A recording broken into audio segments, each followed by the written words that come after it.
নমস্কার বন্ধুরা, এক্সপ্লোরার চিন্ময়ের মানালি ও মণিকরণ ভ্রমণে আপনাদের স্বাগত জানাই। বন্ধুরা, আমরা ভ্রমণ শুরু করেছি কল্পা, সাংলা, ছিটকুল, সারাহান হয়ে মানালি। যারা আমার কল্পা এপিসোড বা সাংলা সারাহান এপিসোড দেখেননি তাদের অনুরোধ করব আই বটনে প্রেস করে ওই ট্যুরটা দেখে নিন। আমাদের দলের সদস্যরা মানালির এই বিয়াস নদীতে সবাই খুব এনজয় করলো। অসাধারণ শোভা এই বিয়াস নদী। আমরা মানালি ট্যুরে যেমন আছে হিড়িম্বা দেবীর মন্দির, সেটা দেখলাম, এবং এখানকার যে ঘটোৎকচের মন্দির আছে সেটাও আমরা দেখেছি। এরপর আমাদের গন্তব্য হবে রোটাং পাস।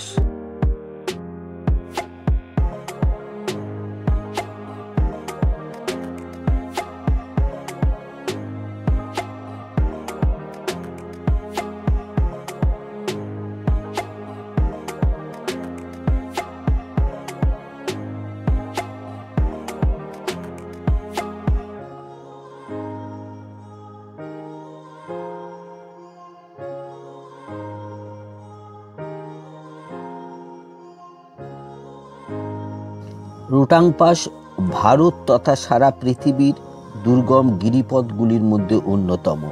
আর এই রাস্তার অভিজ্ঞতা যতটাই ভয়ঙ্কর ততটাই সুন্দর। এই রাস্তার প্রাকৃতিক সৌন্দর্য এক কথায় অপূর্ব। আমাদের এক পাশ দিয়ে বয়ে চলেছে বিয়াস নদী। মানালি শহরের পাশ দিয়ে বয়ে গেছে এই বিয়াস নদী।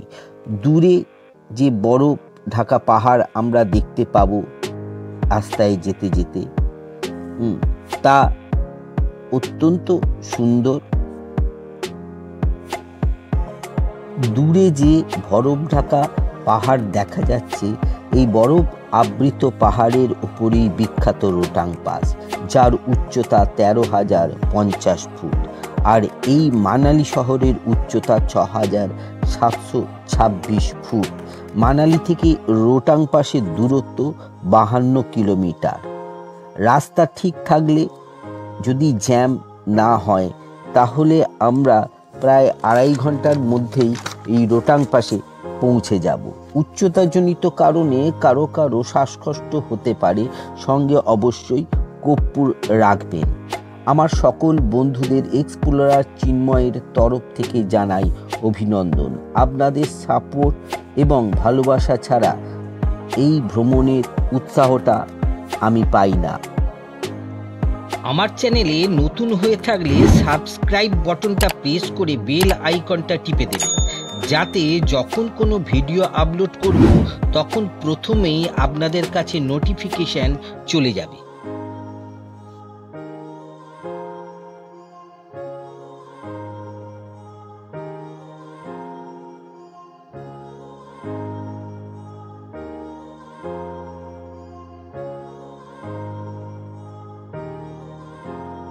ইতিমধ্যে আমরা অনেকটা উপরে উঠে এসেছি। বিয়াস নদী এখন পাহাড়ের বাঁকে বাঁকে লুকোচুরি খেলছে। রোটাং পাস হিমালয়ের পীর পাঞ্জাল রেঞ্জ বা মিডিল হিমালয় রেঞ্জের অন্তর্গত, যার উচ্চতা 5,000 ফুট থেকে শুরু হয়ে 15,000 ফুটের মধ্যে হয়ে থাকে। মানালি থেকে রোটাং গাড়ি ভাড়া লাগে পারমিট সমেত 6 থেকে 7,000 টাকার মতন।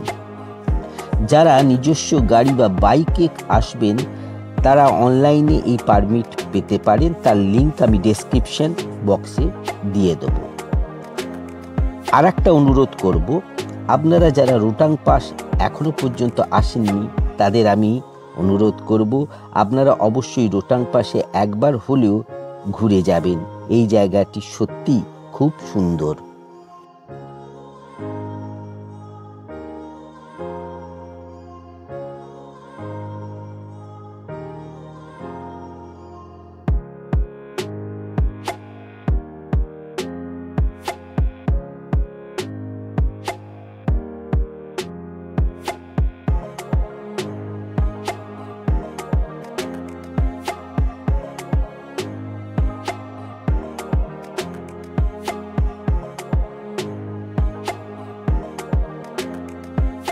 আমরা চলে এসেছি মণিকরণে।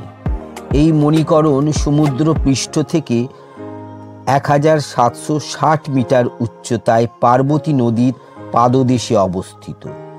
শিখ ও হিন্দু ধর্মের একটি পবিত্র স্থান এই মণিকরণ। এটি ভারতের অন্যতম একটি প্রাচীন তীর্থস্থান। ঐতিহাসিক এই তীর্থস্থানে একসাথে অবস্থান করছে প্রাচীন গুরুদ্বারা ও শিব মন্দির। তবে পার্বতী নদীর জল এখানে ফুটন্ত। মানুষের বিশ্বাস, মণিকরণের এই উষ্ণ প্রস্রবণে স্নান করলে সব পাপ ধুয়ে যায়। শুধু তাই নয়, শরীরে কোথাও ব্যথা বেদনা থাকলে সেটা উপশম হয়। হিমাচল প্রদেশের মণিকরণে নাকি দেবী পার্বতীর কানে দুল পড়ে গিয়েছিল। সেই দুল খুঁজতে গিয়ে শেষনাগের উপর ক্ষুব্ধ হলো স্বয়ং মহাদেব। আজ আপনাদের জানাবো হিন্দু ও শিখদের কাছে পবিত্র এই স্থানের কথা। প্রতিনিন্দা সহ্য করতে না পেরে সতীর দেহত্যাগের পর তাঁর মরদেহ কাঁধে তুলে তাণ্ডব শুরু করেন শিব। সেই প্রবল তাণ্ডবে গোটা সৃষ্টি ধ্বংস হতে বসে। তখন বিষ্ণু সুদর্শন চক্র ছুঁড়ে টুকরো টুকরো করে ফেলেন সতীর দেহ। যেখানে যেখানে সতীর দেহাংশ পড়ে সেই জায়গাগুলি সতীপীঠ নামে পরিচিত হয়। এই গল্প তো আমরা সবাই জানি, কিন্তু জানেন কি এমন একটা স্থান আছে যেখানে দেবী পার্বতীর কানের দুল পড়ে যায়? সেই থেকে এই জায়গাটির নাম হয় মণিকরণ। হিমাচল প্রদেশের কুলু জেলার পার্বতী উপত্যকায় অবস্থিত মণিকরণ। এর এক পাশ দিয়ে বয়ে যাচ্ছে বিয়াস নদী, অন্য পাশে পার্বতী নদী। সমুদ্র তল থেকে 1760 মিটার উচ্চতায় অবস্থিত মণিকরণ হিন্দু এবং শিখ উভয় ধর্মীয় সম্প্রদায়ের কাছে এটি একটি পবিত্র তীর্থস্থান। পুরাণ অনুসারে এখানে মাতা পার্বতীর কানের দুল পড়ে যায় বলে প্রচলিত বিশ্বাস। সেই জন্য এখানকার আরও একটি নাম হলো কর্ণফুল। আবার এই বিষয়ে পুরাণে বর্ণিত আছে যে একবার শিব ও পার্বতী সফর করছিল, সেই সময় পার্বতীর কানের দুল হারিয়ে যায়। ভোলানাথ স্বয়ং সেই দুল খুঁজে বের করার কাজে ব্যস্ত হয়ে পড়েন। দুলটি শেষনাগের কাছে গিয়ে পড়ে। মহাদেবকে দুল খুঁজতে দেখে ফুঁ দিয়ে দুলটি উড়িয়ে দেন শেষনাগ। সেটি এখন গিয়ে পড়ে হিমাচল প্রদেশের এই স্থানে। শেষনাগের গরম নিঃশ্বাসে এখানে একটি উষ্ণ প্রস্রবণ তৈরি হয়। এই সেই উষ্ণ প্রস্রবণ। গুরুদুয়ারার পবিত্রতা এবং সৌন্দর্য আপনাদের সকলকে মুগ্ধ করে রাখবে। সাথে পার্বতী নদীর প্রাণ ভরা গর্জন। গুরুদ্বারা বা গুরুদুয়ার, যার অর্থ গুরুর দরজা, শিখদের সমাবেশ ও উপাসনার স্থান। শিখরা গুরুদ্বারগুলিকে গুরুদ্বার সাহেবও বলে।